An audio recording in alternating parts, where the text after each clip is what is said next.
like to start by asking you, what would be the top 5 things that you would like to get from your customers? First thing you want is a profitable transaction. I mean, you do lots of business, but if you make no profit, what's the point? Okay, the second thing, a repeat or larger order. So that's your add-on. Okay, quick payment. Somebody said that every day over your 30 days that a debt goes on, it loses 1% of its value. So after 90 days, is it worth collecting? You know, when it gets out to 120 days. A referral, if you don't ask, you won't get. At least you won't get as many. How many people have asked for a written testimonial in the past month? I'm going to make a statement that I think is really important in terms of how we react to customers. Customers buy from us, and Shay said this at the beginning, because primarily they like us or they like something we do. The purchase is emotional. And if they're emotional about it, you want to foster that positive emotion.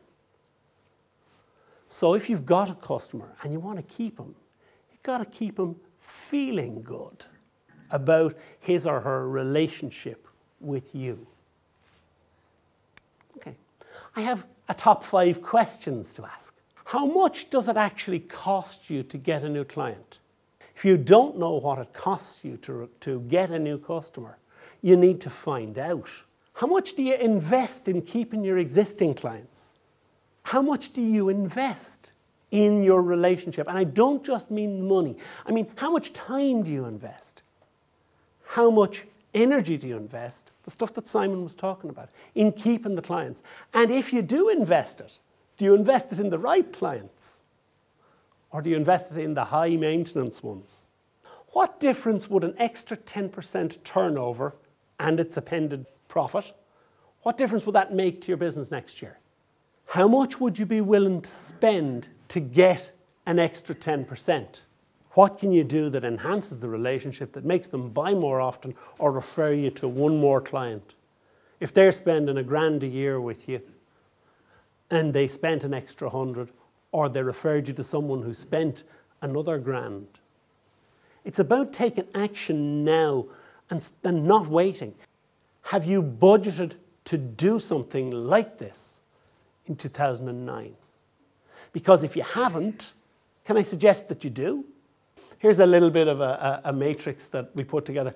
The cost of getting the introduction, the first contact, the meeting, the call, the travel time, the quote, the preparation, the presentation, the time you spend, the follow-up, the calls, the meeting, the fixing the price to suit the client, and then the closing process, and then delivery and building the relationship.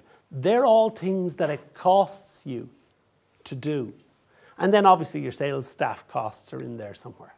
On a repeat sale, do you spend any money on quality evaluation, on price, on making sure that things happen on time, on taking responsibility if it goes wrong, on building relationships with the client? If you have to redraw the contract, what will it cost you? There's a little matrix that you can play with and compare the differences. So the more often you can sell to one person, the better. Top 5 gimmicks. They're just things you can do that will get people's attention. Isn't it great, though? If the Christmas card is written by hand, signed by people, addressed by hand, and there's an actual handwritten message that says, "Thanks very much for." Isn't that different than just something that's printed and some scrawl written on the bottom? Do you stay in touch with an e-zine or a mail shot now and again? Can be quite useful. They know about the new things that are going on, things that push people to your website. An enclosure of a discount voucher with your statement. You send a statement to people every month. If you put something in there that says, buy extra this month and get, so it's driving them to the idea, oh, here's something for nothing. Do a telephone survey. Not a sales call, but actually make the phone calls and find out how people are experiencing your service.